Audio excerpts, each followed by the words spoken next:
اللہ الرحمن الرحیم۔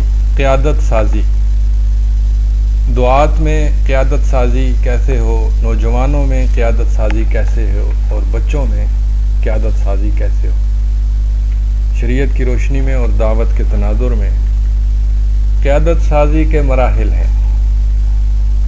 تنقیب یعنی ان کی بنیادی جو اہلیت ہے ان پر نقب لگانا، یعنی اندازہ لگانا کہ ان کی عقلی مہارتیں کیسی ہیں، ان کی معاشرتی مہارتیں کیسی ہیں، ان کی فیصلے کی، ان کی شجاعت کیسی ہے، ذمہ داری سنبھالنے کی صلاحیت کیسی ہے۔ تجریب کا مطلب ہے کہ انہیں تجربات میں ڈالنا، دیکھنا، کام سپرد کرنا پھر دیکھنا۔ تقییم کا مطلب اندازہ لگانا، جو کام سپرد کیے ان کے ذریعے اندازہ لگانا کہ ان کے اندر ادراکی مہارتیں، عقلی مہارتیں، معاشرتی مہارتیں، تکنیکی مہارتیں اور انتظامی مہارتیں کیسی ہیں۔ تأہیل کا مطلب ہے انہیں اہلیت دینے کے لیے کورس کرانا یا تدریب کرانا، مشق کرانا، یہ تأہیل ہے۔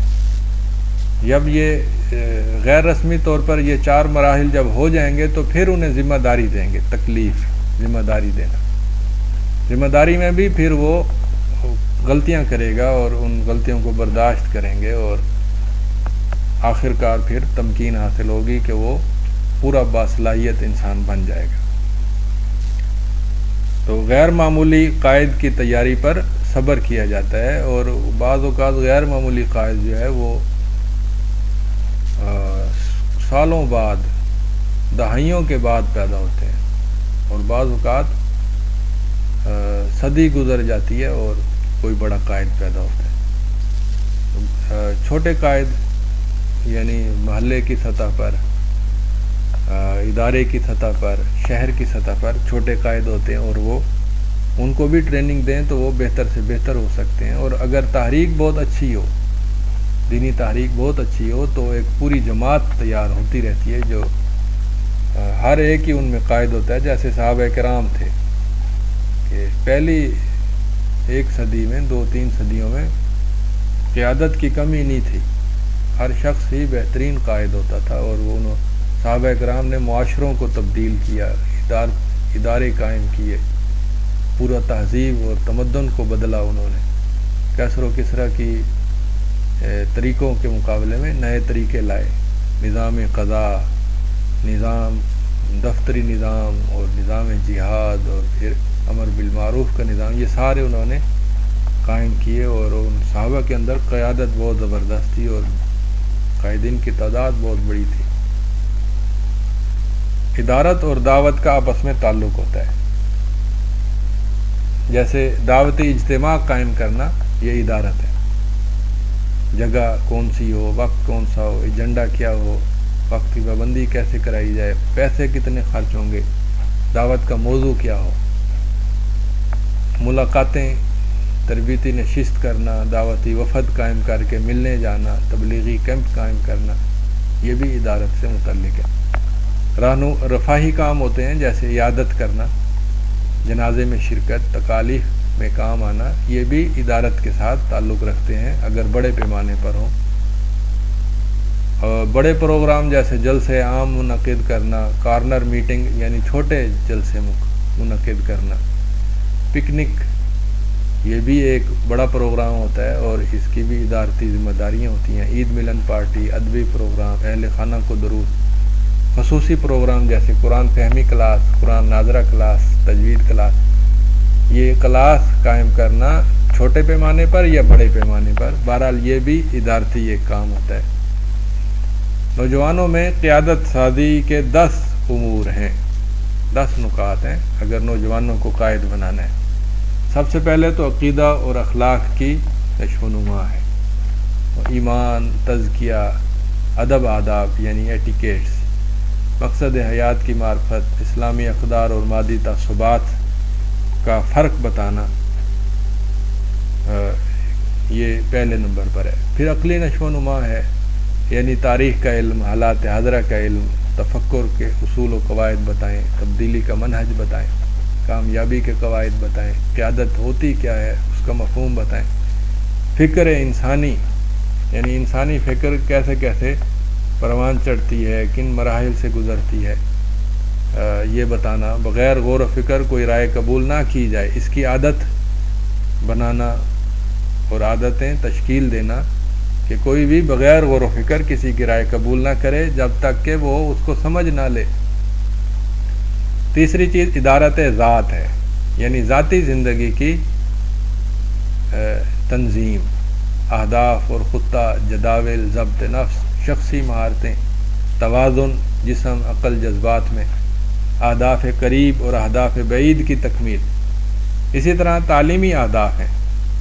تعلیمی اہداف میں 4 ہدف ہیں: علوم شرعی، علوم زبان و لغت، یعنی اردو، عربی، انگریزی کی مہارتیں، واقعاتی علوم یعنی فقہ الواقع، تاریخ، حالات حاضرہ کا علم، تکنیکی علوم جیسے کمپیوٹر اور موبائل، انٹرنیٹ وغیرہ، معاشرتی تعلقات کی مہارتیں، یہ 5ویں نمبر پر ہیں۔ لوگوں کے ساتھ بھرپور تعلق کیسے قائم کیا جائے، مشکل افراد سے کیسے نپٹا جائے، سننے کا فن کیا ہوتا ہے، تربیت کیسے دی جائے اور لی جائے، مسکراہٹ اور خوشی کا فن، یعنی خود خوش کیسے رہیں اور لوگوں کو خوش کیسے رکھیں، یہ بھی ایک مستقل ایک علم اور فن ہے۔ مل کر کام کیسے کیا جائے، ایک گروپ کی تشکیل کیسے دی جائے، یہ معاشرتی تعلقات ہیں۔ دوسروں پر اثر اندازی، التاثیر، انفلوئنس، مکالمہ کرنا، آمادہ کرنا۔ آمادہ کرنا اسے عربی میں اقناع کہتے ہیں، پرسو کرنا، آمادہ کرنا، یعنی علمی عقلی طور پر کسی کو مطمئن کرنا، تسلی دینا، اسے قائل کر لینا۔ شخصیات کی تحلیل اور ان سے معاملہ۔ شخصیات کی اقسام ہیں، کچھ ضدی ہوتے ہیں، کچھ عنادی ہوتے ہیں، کچھ غصیلے ہوتے ہیں، کچھ خوش آمد پسند ہوتے ہیں، کچھ جو ہے وہ احساس کمتری کا شکار ہوتے ہیں۔ تو یہ شخصیتیں ہوتی ہیں، ان کی تحلیل اور ان سے معاملہ۔ خود اعتمادی اور دوسروں پر اعتماد، یہ بھی ایک اثر اندازی کا حصہ ہے۔ تحریک دینا، دوستی بنانا، لوگوں اور پیروکاروں سے ملاقاتیں کرنا۔ فن قیادت، یہ 7واں علم ہے جو پچھلے 6 نکات کے بعد آتا ہے۔ لوگوں کے سامنے عمل پیش کرنا، قدوہ، اسوہ، مشترک اہداف اور ان کا بار بار ذکر کرتے رہنا، یہ قیادت ہے۔ ہدایات جاری کرنا، القاء یعنی پریزنٹیشن، کوئی چیز بلیک بورڈ پر سمجھانا نقشہ بنا کر۔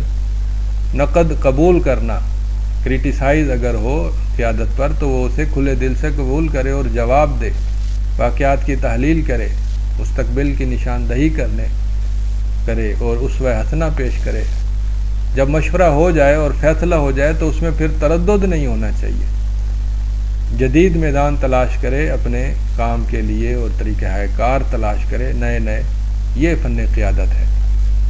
ادارتی مہارتیں یہ ہیں: منصوبہ بندی اور اس کی اقسام جانے، تنظیم اور ہیکل مناسب، یعنی جو ایک ہیکل ہوتا ہے تنظیمی کہ صدر کون ہے، پھر اس کے نیچے مجلس شورا، مجلس عاملہ، اور اسی طرح سے پھر ہر ایک کے نیچے مزید اقسام، مالیات کا نظام، یہ ہیکل مناسب کہلاتا ہے۔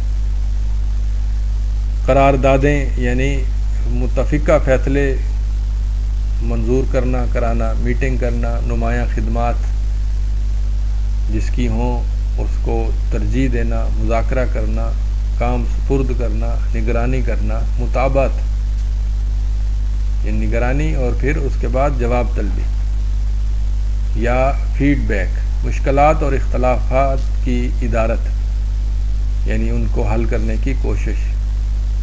منہج ادارے میں اگر کوئی تبدیلی کرنی ہے تو اس کے طریقہ کار کا علم۔ ویسے تو ادارے اپنے مناہج نہیں بدلتے، لیکن جب ضرورت ہو اور تبدیلی کی جائے تو اس میں طریقہ کار کا علم ہو۔ اسی طرح 9واں نقطہ ہے قیادت سازی، یعنی قائد خود قیادت سازی کرے۔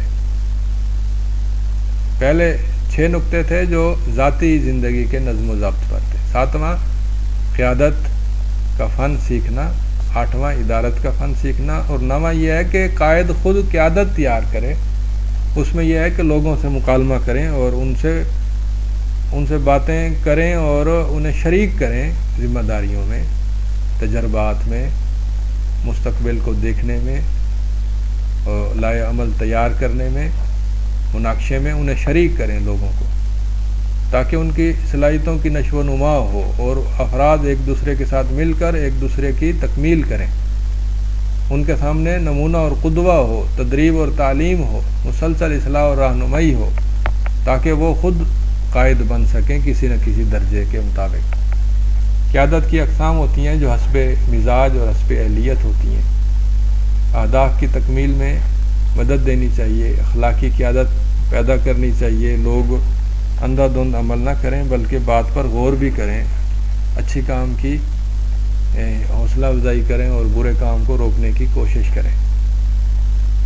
صلاحیت کے مطابق کام دیا جائے، اور اگر صلاحیت میں تاخیر ہو یعنی نشو و نما میں تاخیر ہو تو اس پر صبر کیا جائے۔ اسی طرح آخری 10واں نقطہ ہے عملی مشق۔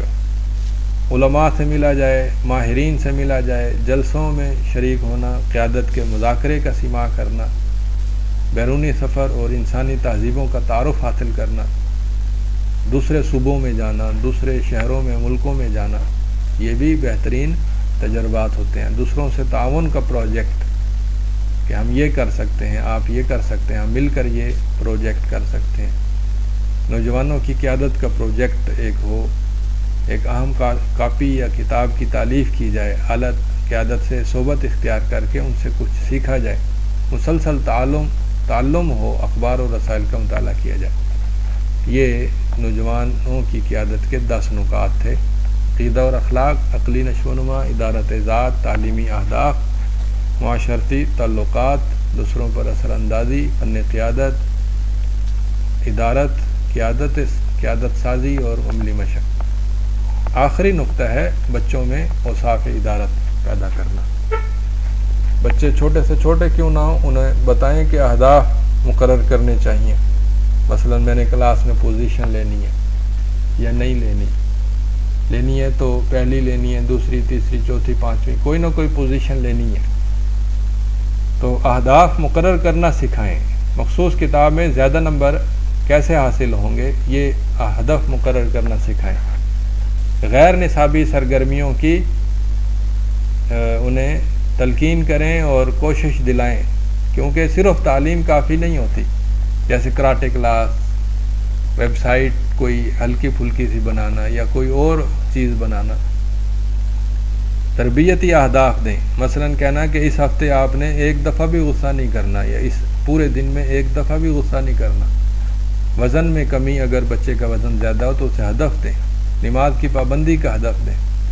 معاشرتی اہداف دیں، جیسے درخت لگانا، ان پڑھ بچوں کو پڑھانا، خریداری کا ہدف دینا کہ آج یہ 500 یا 1000 کی خریداری کر کے آپ نے لانی ہے اور دکھانی ہے کیا کیا چیزیں لائے ہیں۔ پہلے فہرست دیں، طریقہ کار سمجھائیں، مشق کرائیں، تقریبات میں لے جائیں، انہیں مہمان نوازی کے اصول آداب بتائیں۔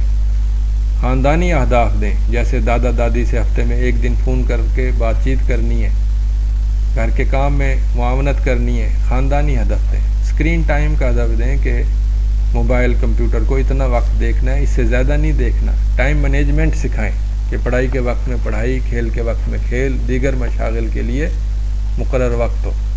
تو یہ ٹائم مینجمنٹ اور اہداف اور منصوبہ بندی اور زندگی میں نظم و ضبط، ڈسپلن، یہ چیزیں اوصاف ادارت پیدا کرتی ہیں۔ تعاون کرنا، تعاون لینا، مل کر کام کرنا، مل کر کام کرانا، یہ اوصاف ادارت ہیں جو بچوں میں شروع سے ہی پیدا کیے جا سکتے ہیں۔ کیا آپ قائد ہیں؟ آپ اپنا امتحان خود لے سکتے ہیں۔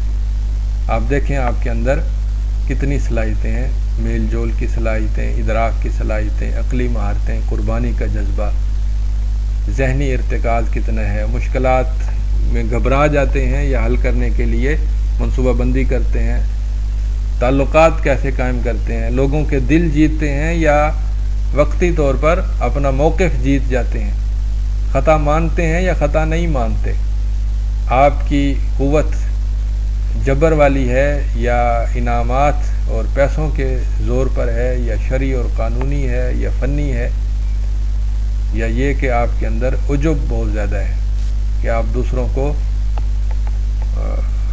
یعنی آپ کے اندر اعجاب ہے، دوسروں کو آپ مطمئن کر لیتے ہیں. مختلف یہ مصادر قوت ہوتے ہیں. تو آپ کے اندر کون سی قوت ہے؟ سب سے بڑی جو قوت ہوتی ہے وہ علم اور اخلاق. یہ سب سے بڑی قوت ہونی چاہیے، علم اور اخلاق کی. اور پھر اس کے بعد مستقبل کو دیکھنے کی صلاحیت اور یہ قیادت ادارت کی صلاحیت ہے. سلطہ اور تاثیر کی اقسام ہوتی ہیں. بعض لوگ تابع مطلق ہوتے ہیں کہ وہ صرف فرما برداری کر سکتے ہیں، قیادت نہیں کر سکتے. بعض لوگ منصب سنبھالنے کے اہل ہوتے ہیں. بعض رسمی قائد ہوتے ہیں، بعض غیر رسمی ہوتے ہیں. بعض ادارتی ہوتے ہیں، بعض بغیر ادارتی ہوتے ہیں. قیادت کسبی بھی ہوتی ہے، وہبی بھی ہوتی ہے، دونوں طرح سے ہوتی ہے. کسبی میں وہبی میں وراثت شامل ہے، اور کسبی میں تعلیم اور مشق اور علم اور فہم اور تدریب اور ناکامیوں سے سیکھنا، یہ ساری کسبی قیادت کے امور ہیں. آخری جو نقطہ ہے وہ ہے اسلامی قائد اور ڈکٹیٹر میں فرق ہوتا ہے. اسلامی قائد اسلام پر چلتا ہے، ڈکٹیٹر خواہش نفس پر چلتا ہے.